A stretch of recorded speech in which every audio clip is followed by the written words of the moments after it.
3年左右啦。寶馬推出 E46M3 嘅 CSL 就而家我揸緊呢一部啦。咁自不然大家都會對佢好大期望，因為你夠膽死叫自己 CSL 啊！話俾你聽，我叫劉偉華唔係叫劉德華，只可以唔好叫劉德華，叫得 CSL 佢一定要有翻咁上下實力嘅。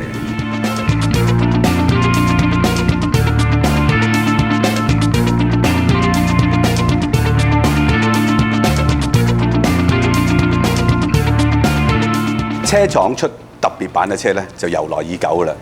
咁但係就唔會似而家咁一年一部、一年兩部出到一街都係特別版，就冇正常版㗎啦。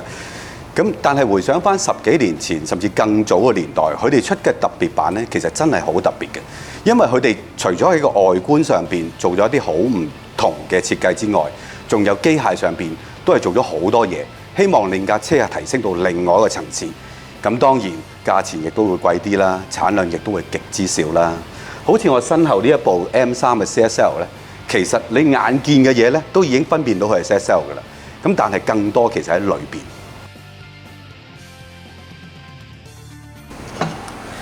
當然最特別嘅梗係佢副引擎啦，呢副3.2直六真係經典嚟嘅。要分到係咪 CSL 呢個碳纖嘅 Airbox。CSL 獨有嘅，當然你可以買嘅，不過買咗你裝喺其他 M3都用唔到，因為要跟電腦嘅。引擎壞咧，其實佢係360匹，咁就比原裝 M3唔係大好多嘅，大概20匹到啦。但係每公升排氣量嘅輸出咧已經去到111匹嘅啦。咁你諗下，佢係 NA 引擎嚟㗎，喺當其時嚟講，呢個數字已經係相當驚人㗎啦。咁你可能秒晒嘴，佢只係多咗20匹到㗎咋。但係關鍵唔係多幾多匹，而係架車輕咗幾多。成架車比普通嘅 M3輕咗110公斤。咁輕咗喺邊度咧？呢個啦，鋁合金頭冚。咁你話吓，鋁合金，今時今日仲玩鋁合金？唔係碳纖啊！今時今日就玩碳纖，當年玩鋁合金嘅。你想要碳纖啊？嗱，即刻俾你。嗱，呢啲就係碳纖啦。咁仲有 CSL 嘅好 identical 嘅樣咧，就係呢個窿啊。你話唔對稱嘅係唔對稱嘅，咁但係呢個窿係主要俾氣入去個 airbox 嘅，咁所以你可以自己將部 M3係咁轉窿嘅，但係冇意思。咁再行落去咧，呢個就真係冇認錯人啦！呢個碳纖嘅車頂輕咗6公斤嘅，做咗落嚟。當其時唔係好興呢樣嘢嘅，所以呢個碳纖嘅紋咧仲保留落嚟嘅，話俾人聽呢個係 CSL 啦嚇。入到車廂咧就好難話佢唔係 CSL。因為中控台嗰份成份碳纖咧係真嘅，咁唔係黑布界嘢啊！門壁呢啲碳纖亦都係真㗎。咁當然佢個身份證就喺中控台嘅嗰個章嗰度啦。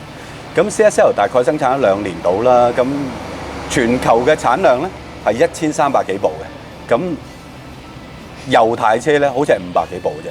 咁而呢一部係排到400幾嘅，咁所以呢個身份證冇立亂搣啦，你唔好搣咗人哋嘅亦都。咁仲有乜嘢唔同咧？就係張凳啦，你望都望得到，同普通嘅 M3同期 M3係唔一樣嘅。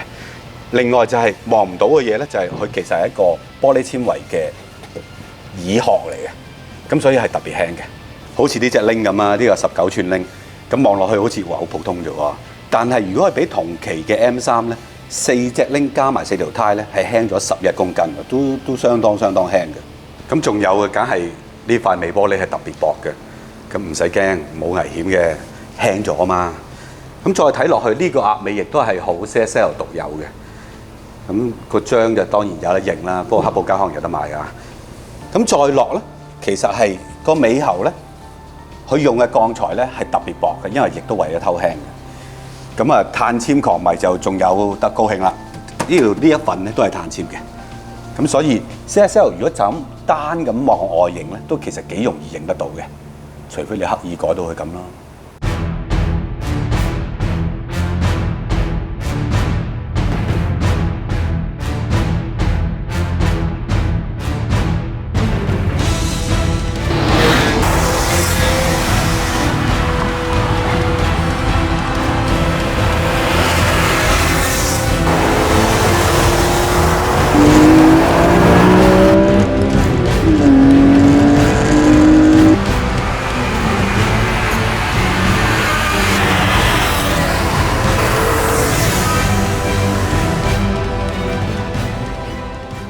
如果你喺網上面打 BMW CSL， 你會揾到一堆資料咧，我諗佢成年都未會睇得晒。叫 CSL 喺寶馬嚟講係有好特別嘅意思嘅，因為喺早年70年代咧，佢哋有一部叫3.0 CSL。呢部車咧其實係因為要做賽車嘅 homologation， 所以咧先做一啲街車出嚟。但係咧佢喺賽車版上邊咧贏咗好多賽事。CSL 呢3個字代表乜嘢咧？當然係德文嚟㗎啦，咁但係有英文嘅，咁叫 Coupe Sport Lightweight 嘅。咁最重要就係佢當年呢架3.0 CSL 係早過 BMW M 出現嘅，即係 M 都仲未成為一個分支，係一個車系。就已經有呢部車啦，而做呢部車嘅 Motorsport 部門咧，就係後來變成 M Power 嘅。咁你可以講 CSL 就係第一部嘅 M 嘅，其實雖然佢唔係叫 M 乜 M 乜。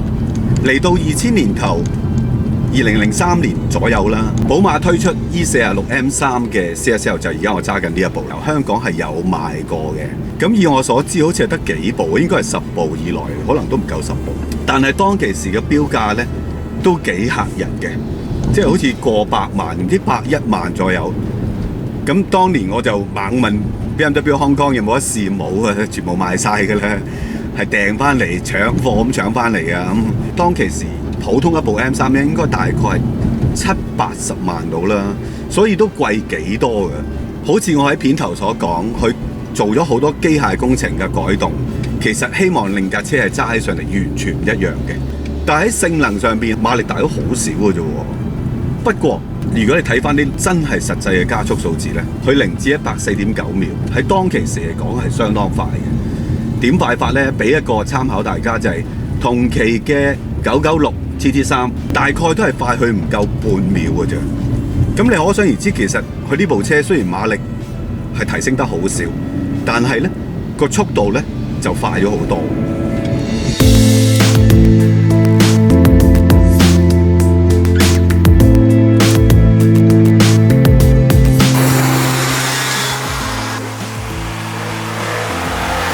真係揸起上嚟又係點咧？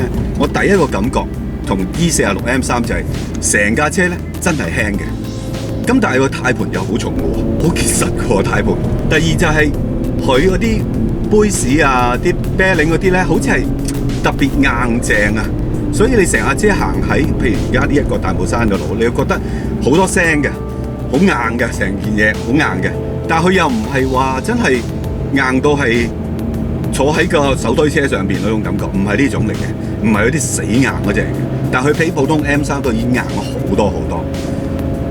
當你快揸嘅時候，最明顯嘅感覺就係個車頭入彎嘅速度比普通嘅 M3 快好多 ，shop 咁去嚟㗎啦！哇，我都嚇一跳，一揸上手嘅時候點會咁鬼快咯？個車頭 M3 本身個轉向都已經係快嘅，但係呢部係直頭係利啊，吹毛斷髮咁啊！直頭咁至於個 engine 咧，我就比較中意呢部車嘅聲啊。雖然佢用咗好薄嘅死氣喉，所以啲聲咧，你話同而家嘅車相比咧，好似冇咁甜美嘅。但係如果你有機會揸過真係落場嗰啲賽車，其實落場啲賽車唔同你講靚唔靚聲嘅，係講我排氣嗰個efficiency夠唔夠高嘅，其實同埋夠唔夠輕嗰啲嘢。所以呢架車嗰啲死氣聲，尤其是5-6千轉嘅時候咧，其實反而仲似賽車。嗰啲散散的，嗰啲聲咧，我反而哇，即刻開心晒嗰種感覺。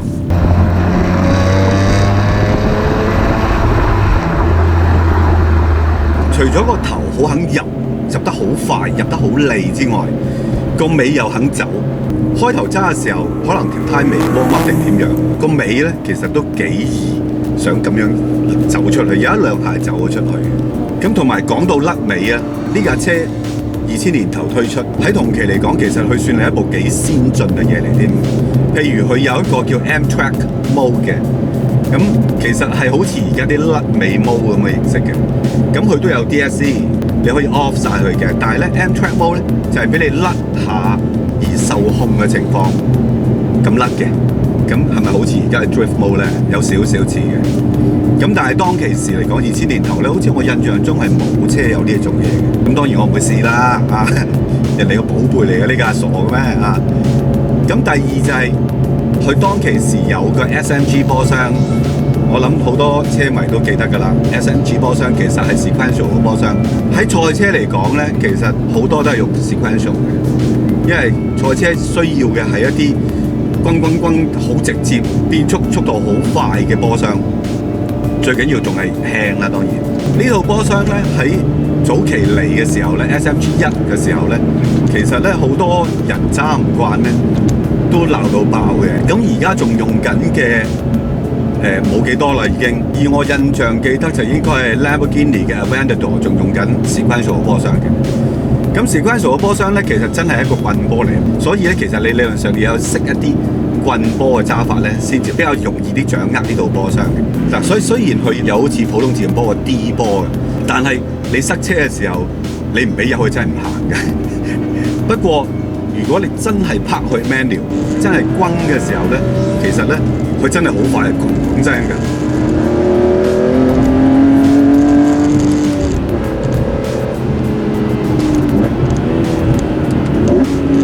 嗱，仲有自動保油嘅，喺當其時嚟講，其實係好先進嘅。咁再加上呢套 SMG2 咧，有一個可以調校嗰個轉波個速度，同埋轉波個所需嘅引擎轉速嘅掣嘅，有啲似而家嘅寶馬 M3、M5 嗰啲可以調校波箱反應嗰個掣嘅。但係真係平時揸咧，你真係要就一就呢套波箱嘅，因為佢一轉二波咧，佢個頓挫感係佢有一個空隙咧，係時間長啲嘅。不過大家當咗係自動波嘅話，就喂點解咁慢嘅？咁係佢其實係一個棍波嚟噶嘛。有一樣嘢我覺得幾 appreciate 嘅就係、佢雖然屬於一部比較輕嘅 sports car 嚟嘅，咁但係佢個 roll holding 嗰種感覺，即係我講緊佢個懸掛，車身嘅重量壓落個車轆嗰度，個車轆喺受壓嘅時候嗰種變形，所有嘢呢啲關於你有速度有彎路之下產生嘅嘢咧，我係反而覺得係幾結實嘅，即係俾到一種重量感我。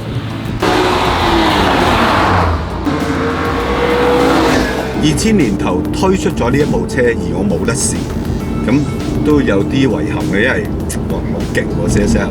我自己就覺得，如果係一個純粹用一個 driving machine 呢個角度去睇咧，呢部真係比普通嘅 M3係再極致啲嘅，即係你可以揸得盡啲，同埋成個 atmosphere 係再 high 啲嘅。香港嘅行貨車呢部當年賣過8萬，咁英國咧其實都有唔少嘅，條件不一啦嚇，狀況不一啦，但係平均大概5-6萬磅到會有一部。咁好似有朋友見過香港二手車網有一部放過出嚟嘅，好似叫價成8萬嘅，哇！咪即係冇跌過價，哇！好落死喎嚇。咁5-6萬磅折算為港紙50-60萬，加埋稅應該80萬應該可以出到牌出街嘅。咁當然比同期嘅 M3梗係貴好多啦，二手嚟講。咁但係 CSL 始終都係數量好少，當年評價都幾高嘅一部車嚟嘅，呢啲都係收藏車之人嚟㗎。